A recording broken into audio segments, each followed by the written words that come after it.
Tu veux devenir nomade? Eh bien aujourd'hui, on va voir les questions à se poser pour vivre à plein temps, toute l'année, dans ce mode de vie. Que ce soit en fourgon, en camping-car ou en van. Juste après le générique. Si tu me connais pas, je m'appelle Gengis, je vis dans mon fourgon aménagé, sur les routes, à l'année.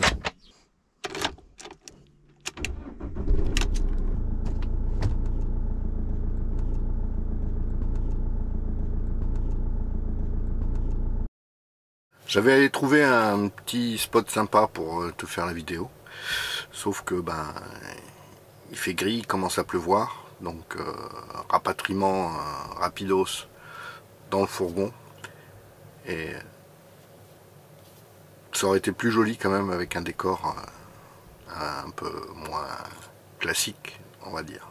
Pour devenir nomade, il faut quand même se poser les bonnes questions avant de passer le pas, tout quitter et vivre soit en camping-car, en fourgon, en van, en kangou. Et ces questions-là, il faut que tu te les poses avant de vouloir commencer.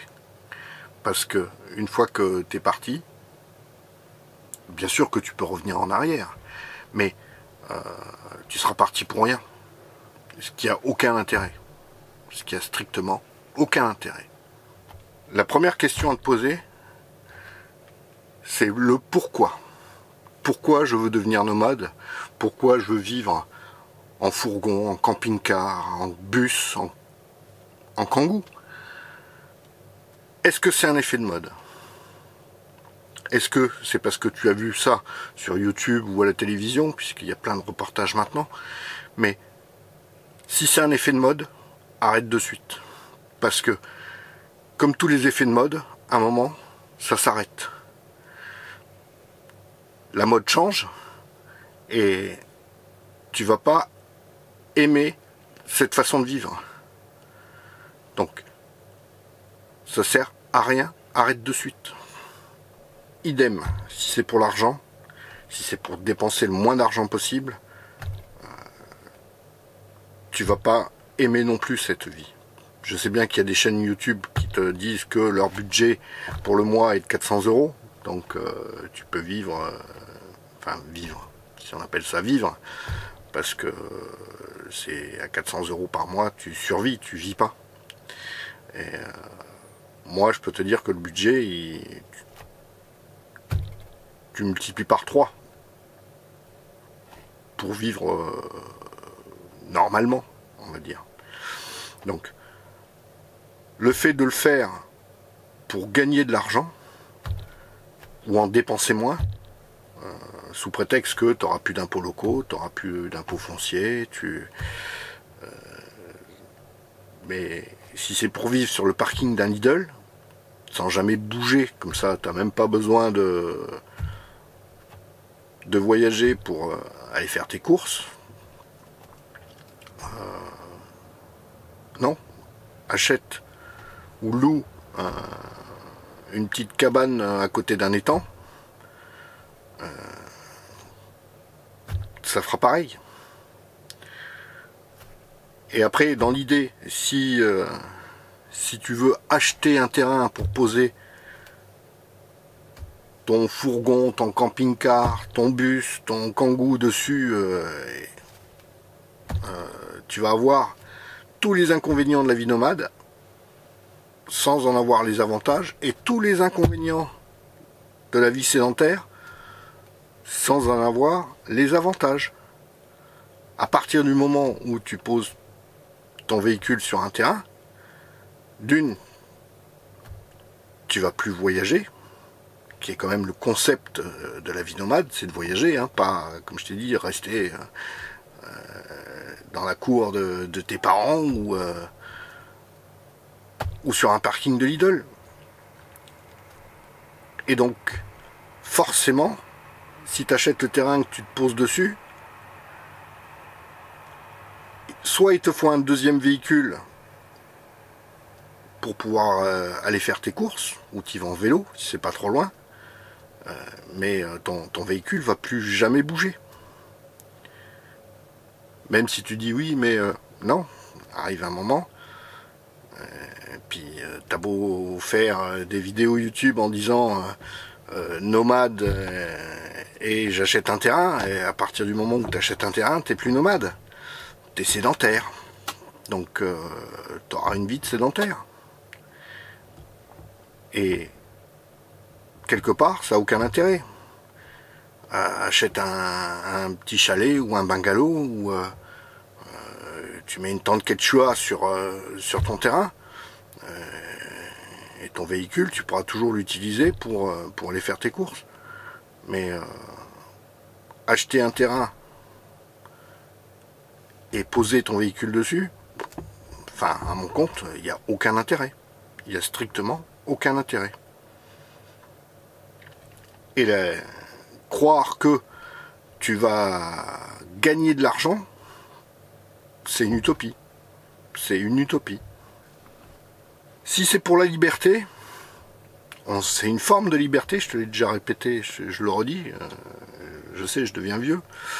C'est une forme de liberté, mais c'est pas la totale liberté. Il y a des endroits où tu pourras pas aller, il y a des endroits où tu pourras pas stationner, à moins que tu vives dans ton Kangoo. Sauf que si tu vis dans ton Kangoo, moi j'en connais qui vivent réellement dans leur Kangoo, tu vas pas pouvoir te poser partout. Avec un véhicule de 6 mètres ou plus, si tu achètes un bus, tu peux pas te poser partout. C'est pas possible. Entre les barres de hauteur, la place qu'il te faut pour pouvoir le poser, ben il y a des endroits qui seront pas interdits, mais où tu vas pas pouvoir forcément te poser. Parce que tu as un véhicule qui est trop long. Ou c'est trop large. Donc, c'est des choses que... oui, c'est une forme de liberté. C'est une forme de liberté. Mais c'est pas la liberté absolue comme on pourrait te le prétendre. En plus, si tu veux pas laisser de traces de ton passage, si tu sors pas la tronçonneuse pour couper les arbres et faire un barbecue, ben il y a des endroits, tu vas te poser un jour, 2 jours, mais tu pourras pas rester 1 semaine ou 15 jours.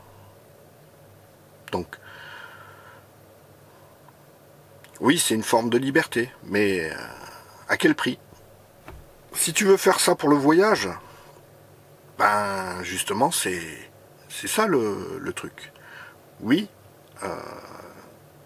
voyager, mais tu dois quand même te donner des buts. Moi, je sais pas si tu as vu la vidéo, tout quitter et partir en fourgon, mais j'ai à l'heure actuelle plus de 800 points que je veux voir. C'est ce qui me permet d'avoir un but. En plus, je te fais les vidéos dessus, pas tous les sites, hein, qu'on soit d'accord, parce que il y a des sites que je visite qui n'ont pas forcément, pour moi, d'attrait de faire une vidéo dessus. C'est des sites qui sont super jolis, c'est des petits villages, tu as des endroits dans la nature qui sont merveilleux. De là à y faire une vidéo de 20 minutes dessus, non. Parce que moi j'ai pas de gamin à te montrer, hein. Tu sais, quand tu les vois sur une vidéo de 20 minutes, tu vois 15 minutes les gamins, non, ça m'intéresse pas. D'une, parce que j'en ai pas. Et ça, c'est des vidéos pour la famille. C'est pas des vidéos comme moi je les entends. Ou ça va te donner envie d'aller justement, d'aller voir ce site. Donc, le voyage, oui, mais il te faut un but. Savoir ce que tu veux voir. Si c'est rouler pour rouler, comme je t'ai déjà dit, aucun intérêt. Deviens routier. Ou chauffeur de bus, ou je sais pas, moi, quelque chose en rapport avec la conduite, quoi. Et le but de savoir ce que tu veux aller voir, en taguant sur Google Maps, comme moi j'ai fait, tu vas te faire soit des road trips, soit des petits bonds. Et là, tu vas pouvoir profiter du lieu, tu vas pouvoir profiter de ton voyage.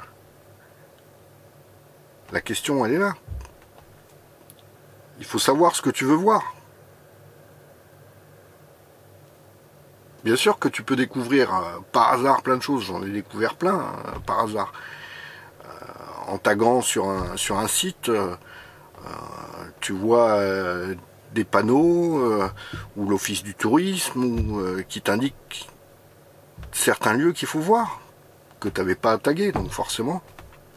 Ce que tu avais prévu de rester 2 jours par exemple sur un endroit, tu vas y rester une semaine, parce que tu vas tourner autour du point que tu avais fait, et tu vas découvrir une partie de sa région.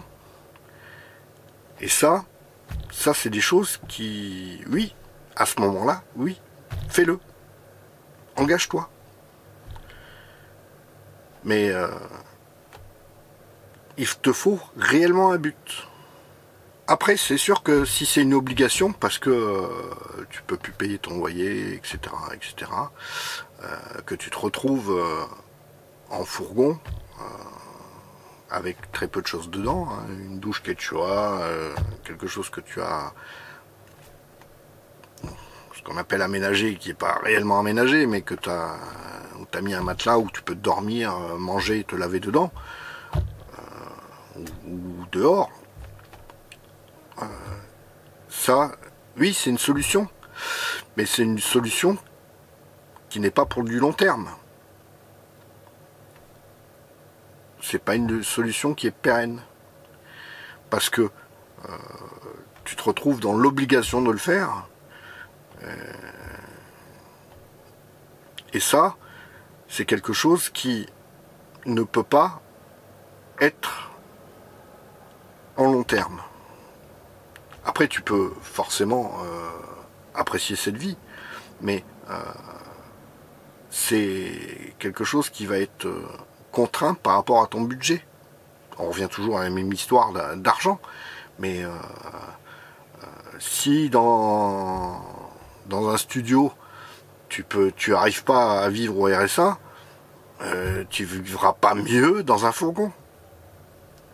Donc c'est pas possible.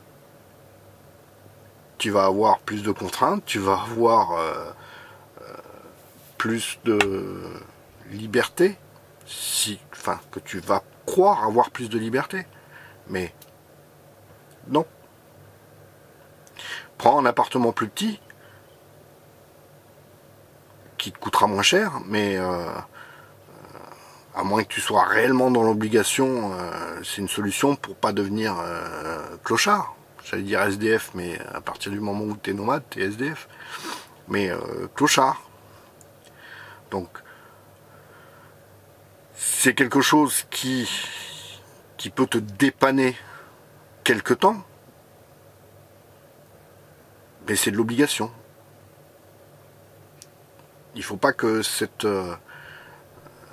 façon de vivre, si tu la kiffes pas, que tu continues dans cette voie.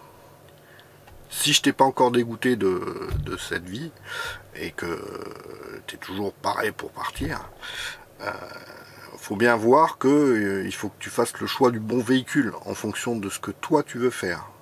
Bien entendu, on recommence, ça repasse par le budget. C'est sûr que si tu as gagné au loto, tu peux t'acheter un Concorde à 650 000 €. Si t'as pas 3 sous de côté, tu vas t'acheter un Kangoo ou un fourgon, si tu veux un peu plus de place, à 2000 €, et tu vas enchaîner galère sur galère, parce que tu vas avoir peut-être de la casse mécanique, Si tu casses, faut pas oublier que forcément tu vis dans ta maison. Donc le choix du véhicule, entre l'espace que tu veux avoir et l'argent que tu as, c'est sûr que si tu as de l'argent, le problème ne se pose pas. Mais en France, des gens qui ont de l'argent, qui savent pas quoi en faire, il n'y en a pas tant que ça, faut pas se leurrer non plus. Hein. Donc, bien souvent, tu as un budget à choisir entre un véhicule ancien ou un véhicule plus récent ou un véhicule neuf. Déjà, il faut savoir que plus tu prends ton véhicule ancien, plus tu as de risques d'avoir des problèmes avec. Quand tu prends un véhicule qui a 250 000 km, bah forcément, il est usé. Certaines pièces sont usées, ce qui est normal, hein, c'est le phénomène normal de chaque véhicule. Hein. Ça ne veut pas dire qu'il ne va pas très bien marcher et que tu ne vas pas pouvoir rouler pendant 5 ans avec. Hein. Mais forcément, il faut prévoir de la casse. Changer des amortisseurs, changer un embrayage.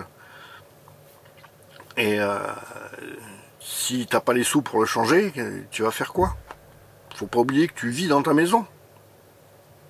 Donc choisir déjà le bon véhicule par rapport à un véhicule soit ancien, soit avec peu de kilomètres, soit un véhicule neuf. Moi j'ai acheté un véhicule neuf parce que le véhicule, d'une, je sais ce que je vais en faire,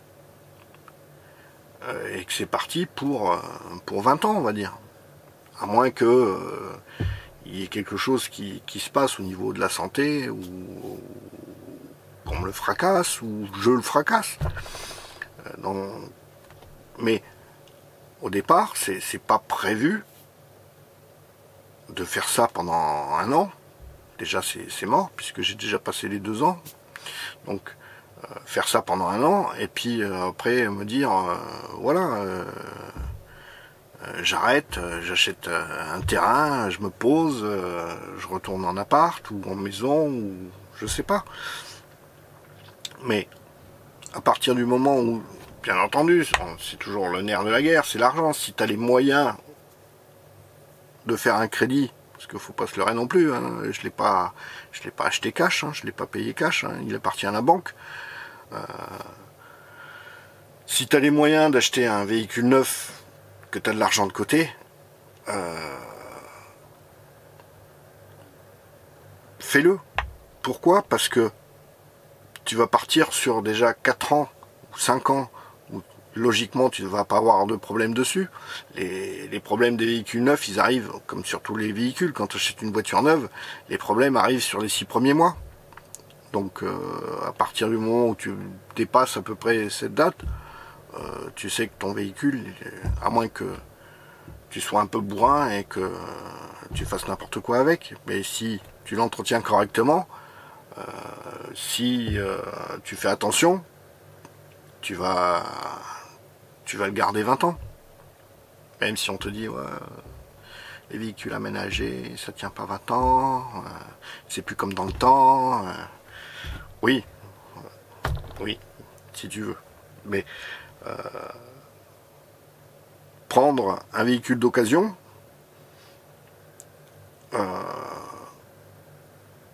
suivant le véhicule d'occasion que tu peux prendre, plus il sera ancien, plus tu vas avoir de frais dessus. Donc avec un RSA, arrive un moment, tu vas te retrouver encore plus en galère, et les galères vont s'additionner, et tu vas pas t'en sortir. Donc le choix du véhicule, il est important au niveau de sa vieillesse, donc soit neuf, soit vieux, mais aussi en fonction du nombre que tu es. Si tu es tout seul, un Kangoo, ça peut te suffire. Mais ça, c'est toi qui le définis. C'est toi qui définis l'espace que tu as besoin.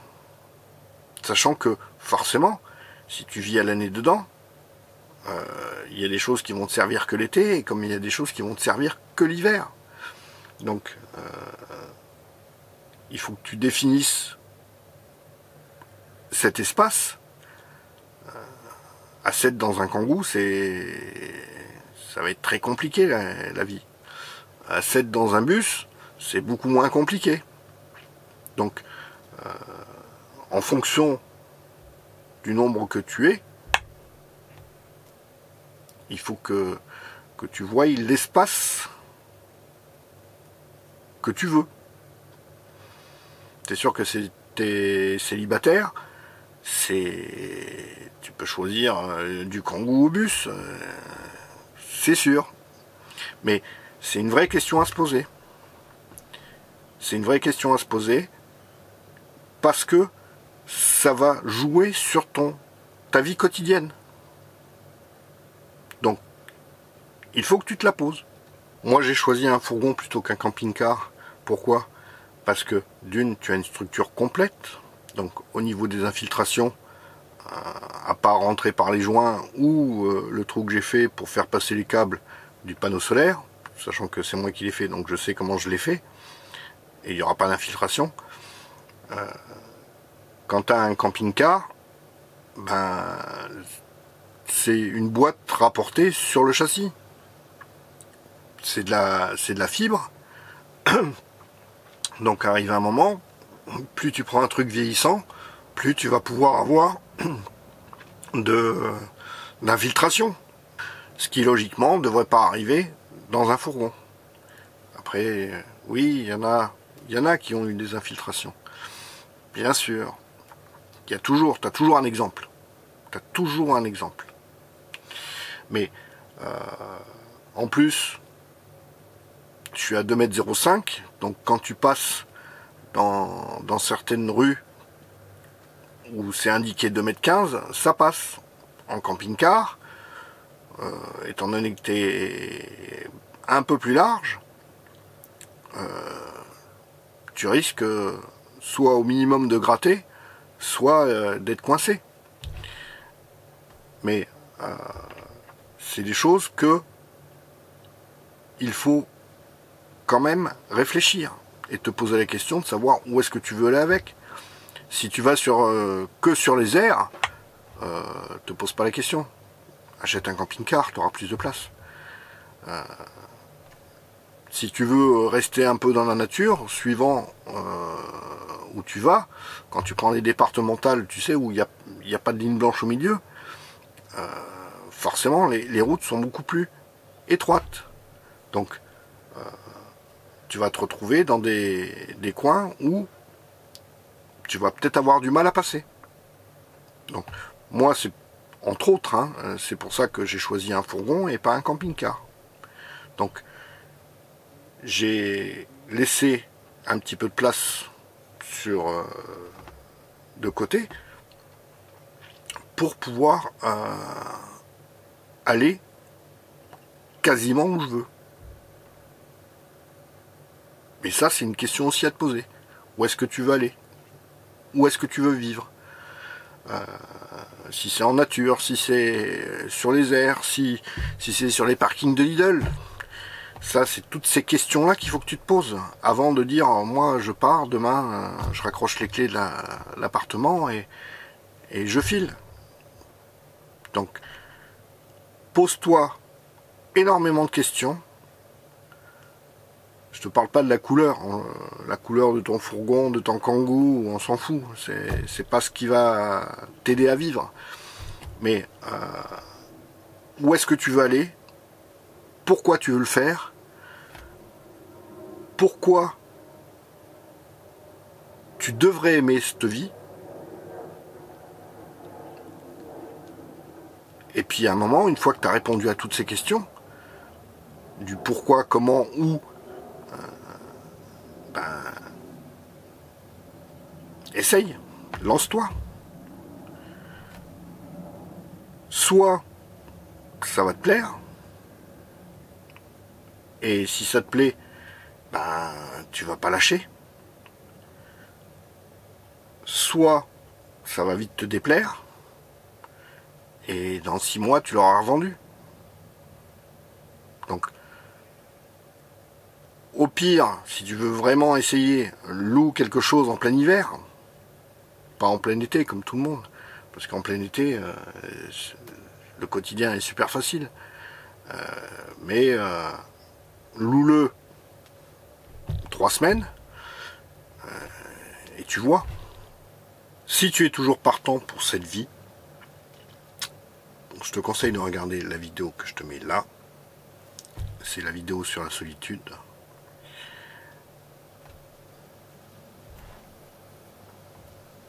Parce que c'est quand même quelque chose que tu vas vivre intensément. Je te le conseille pas, mais à partir du moment où tu auras mis le pied dedans et que tu auras kiffé la life, eh ben tu vas jamais arrêter. Contrairement à beaucoup,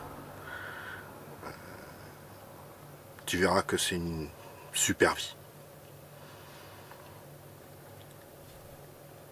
Laisse les chemins te guider et les paysages t'emporter. On se retrouve la semaine prochaine pour la dernière vidéo de l'été. Et n'oublie pas, l'important, c'est pas la destination. L'important, c'est les gens et les lieux que tu vas rencontrer sur ta route. Allez.